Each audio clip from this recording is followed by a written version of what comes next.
E aí, galera, tudo bem? Então, recapitulando, nós já vimos ácido, nomenclatura, classificação, as bases, nomenclatura e classificação. E agora a gente tem que saber como determinar o caráter ácido-base de alguma solução. A gente já sabe como eles se comportam, né? Quais são as características. Agora a gente tem que saber, por meio do pH, quem é ácido e quem é básico. E isso é fácil, vocês vão ver.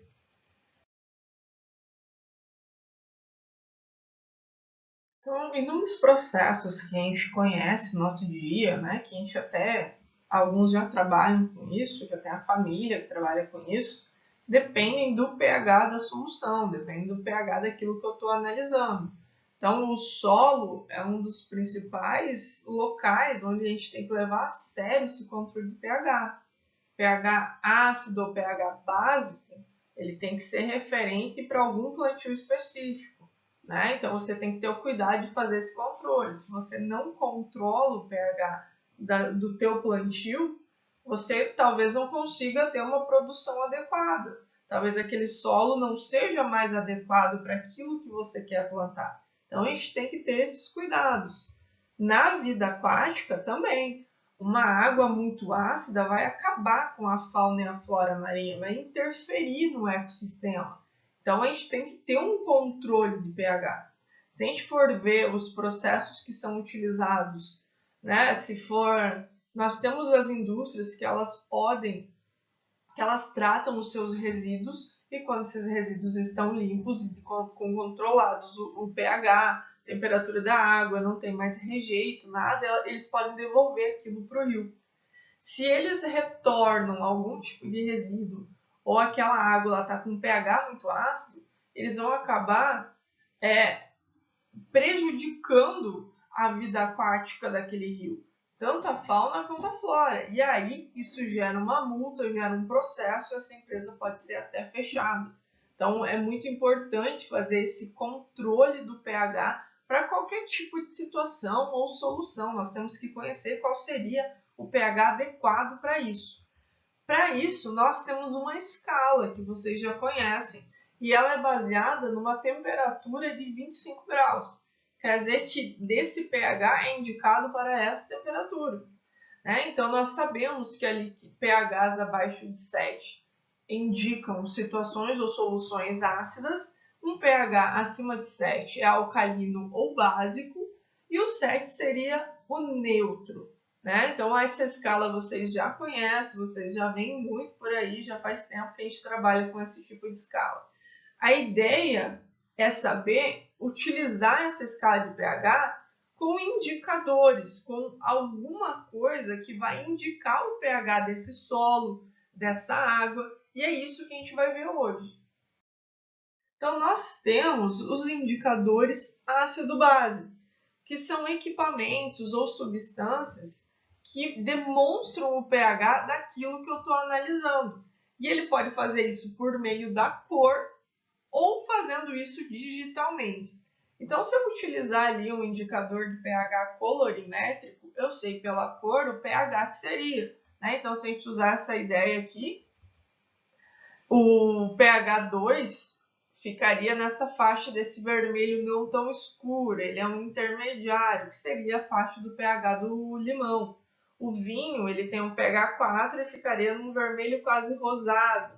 Então, a gente teria uma forma de comparar essas cores, que a gente conhece como papel indicador ou tornassol, né? Que é um papelzinho que você tem aí essa escala de cores, e aí você coloca o papel na solução e aí ele começa a apresentar, ele começa a se transformar, ele muda a cor e apresenta aquela cor de acordo com o pH daquela solução. Então, se aparecer uma cor rosa, eu sei que o pH ficaria ali entre 6 e 7. Esse papel ele é bom quando as cores aparecem perfeitamente, senão a gente fica ali sempre no próximo, né? Próximo de 5, próximo de 6, porque ele não dá a certeza. Nós temos pHs ali que são quebrados, 7,5, 7,2, e dependendo da solução que você está fazendo, isso é importante. Nós não temos, né, somente meios ou indicadores artificiais para determinar isso. Nós temos também indicadores colorimétricos naturais. Quem nunca viu quando criança, né, que fez na escola ou até em casa, aquele processo de utilizar repolho roxo como indicador ácido-base. Só que um mais natural ainda é o que a gente pode plantar para verificar o pH do solo, né? As hortênsias, que é aquela flor que bastante gente conhece, que é muito comum em local até de morro, de serra, né? Se ela apresenta uma tonalidade azul, é porque aquele solo em que ela está plantada é ácido. Se ela apresenta uma coloração rósea, é porque aquele solo onde ela está plantada é básico. Então, a cor da flor, ela sai de acordo com a alcalinidade ou a acidez daquele solo em que ela se encontra. Então, às vezes aparece aquela hortênsia mais esverdeada, mais esbranquiçada, quer dizer que aquele solo não foi nem para ácido nem para básico, ele está quase no neutro. Então, você consegue, às vezes você compra uma hortênsia azul e depois da outra florada ela vem de outra cor.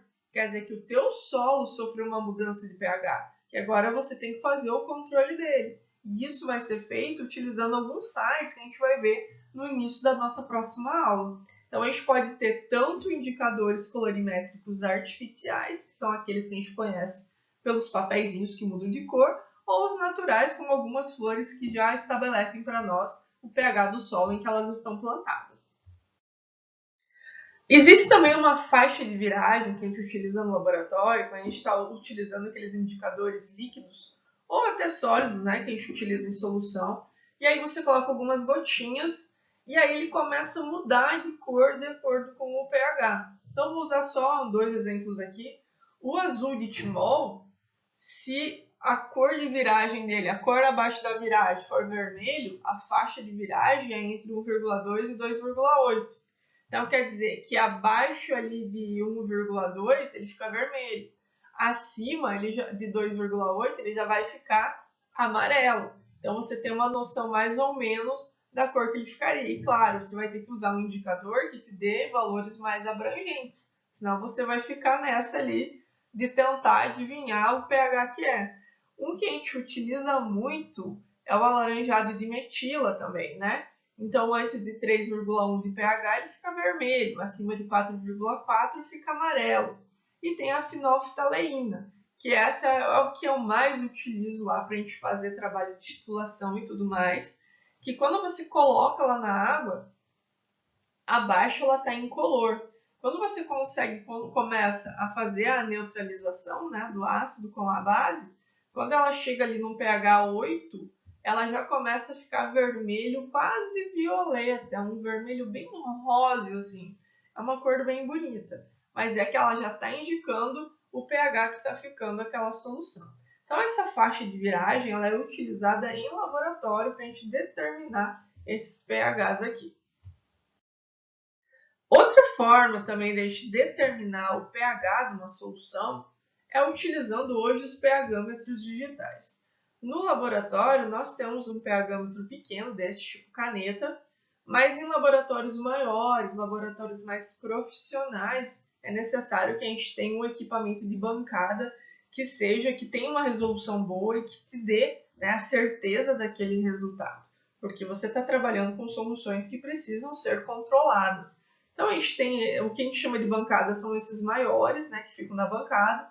Tem uns até mais completos, como esse aqui, que ele apresenta também valores que você consegue até gravar e determinar até outras coisas, como condutividade e outras questões, não somente o pH. Então, hoje a gente tem várias opções que a gente pode utilizar como um indicador ácido-base mesmo, porque são esses caras que vão indicar o pH da solução que a gente está querendo saber, né? Então, o pH ele é bem importante para a gente também saber como descobrir ele e como fazer o controle depois, que são questões para a nossa próxima aula. Tudo bem? Essa era a aula de hoje. Vocês não vão ter uma tarefa relacionada com isso, porque a gente vai deixar para chegar agora em ensaios para falar bastante desses indicadores aqui e do processo de neutralização. Belezinha, pessoal? Até a próxima aula.